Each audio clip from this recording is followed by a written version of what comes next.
Hello, my name is Speake-Marin. I'm an English watchmaker living in Switzerland. My watchmaking journey began in 1985.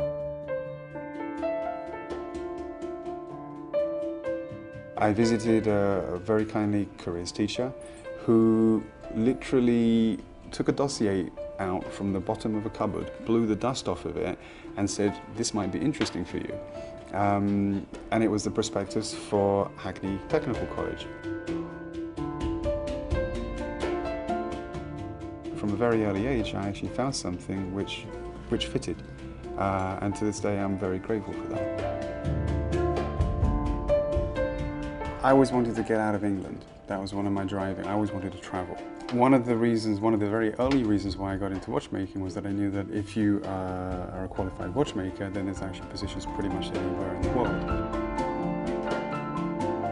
Myself and my wife, we were living in a small farmhouse in Lochla, and I converted one of the bedrooms into a workshop.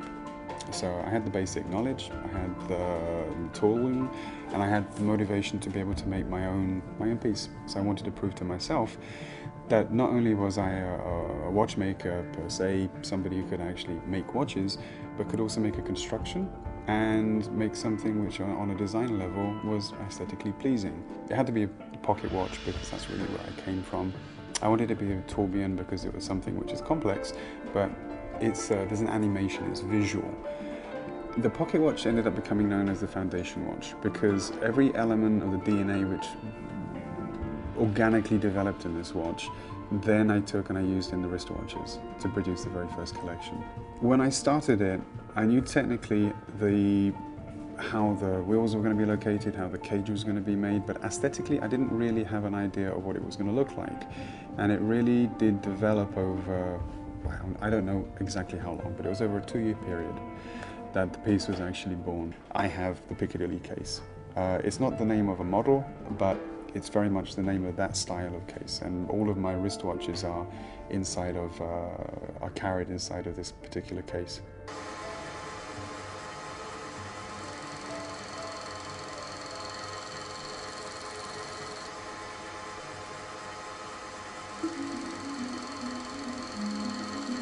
If you go back to the beginning of wristwatch making, you're not looking that far back. You're looking back to around 1900, between 1900 and 1920.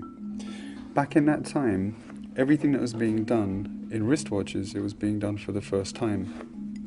You have pocket watches and you have marine chronometry, but wristwatches was something which were really very new, very fresh. Today, I'm kind of the belief that there's a new era in watchmaking, and because of the openness and because of a new market initially generated by not only collectors but people who are just passionate about watchmaking, there's the opportunity for people like myself to be able to actually express our own personalities, our own philosophies, our approach to watchmaking in our watches, and be able to make a living out of being able to do that. Every component that you see here is made for this caliber. Aesthetically, it's unique. The piece, the movement as such is also heavily over-engineered. The components are held down by more screws, the thicknesses, the tolerances, everything is beyond what conventional movements are. One of the things which helps invaluably to independent watchmaking is education. And through the internet, through all the different forums which exist today,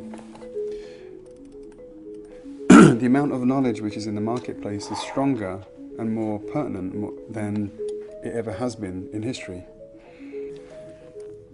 There's a lot of little retouches that have to be made. You have to test the pieces, both for precision timing, as well as for if it's an automatic, you've got to make sure the automatics are working correctly. The watches are all tested for at least a couple of weeks before they leave the atelier. I produce 100 pieces. Next year I'll be up to maybe 200 watches. So I'm making minuscule numbers of pieces, and in a way using methods which are normally only used in very high-end complications, where the price of that kind of detail and quality and finishing can be absorbed into a watch of a very complex nature. And one of the things that I do quite a lot is I travel a bit. I actually live one of the dreams that I had when I was younger. And I go and I meet collectors. I give lectures or talks and dinners, talk about what I do, my own kind of watchmaking, but I also mention independent watchmaking as a whole. Because the better educated people are, the stronger a future people like me will actually have. This was one of the very first designs that I made, and when I was making these pieces, I used existing calibers and then I modified them to follow into my style.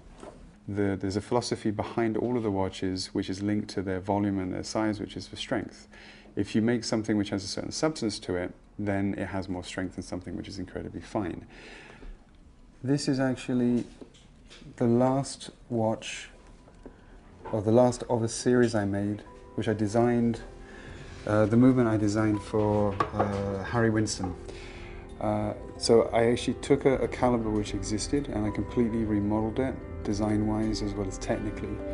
You have a warning here, and when you get to the last, there's 110 hour power reserve, and when you get to the last day, in this window, it turns red. So right now it's red, so it's in the last day. And on the back of the watch, if I can just very quickly do this. Okay, on the back of the watch, you have two power indicators, retrograde. So here it's 0 to 55 and then 55 to 110 hours. And all of the bridges, everything that you see here is all engraved and finished by hand. One of the fundamental things is that there's a freedom associated with being able to choose what you do and what you don't do. And that freedom to be able to develop your own designs the way you want to is what I think results in a final watch that differentiates you from other people, because it's really who you are and it's dictated by what your perception of design or art or quality proportion is. Am I happy? I'm happy. I love what I do. Everything I've done in my career has been about learning. The moment I stop learning, I move on. And now I do something which is endless. I have endless ideas. I'm 42 years old, I've got X number of years ahead of me, and I just want to realize as many of those ideas that I have in the time that I have left.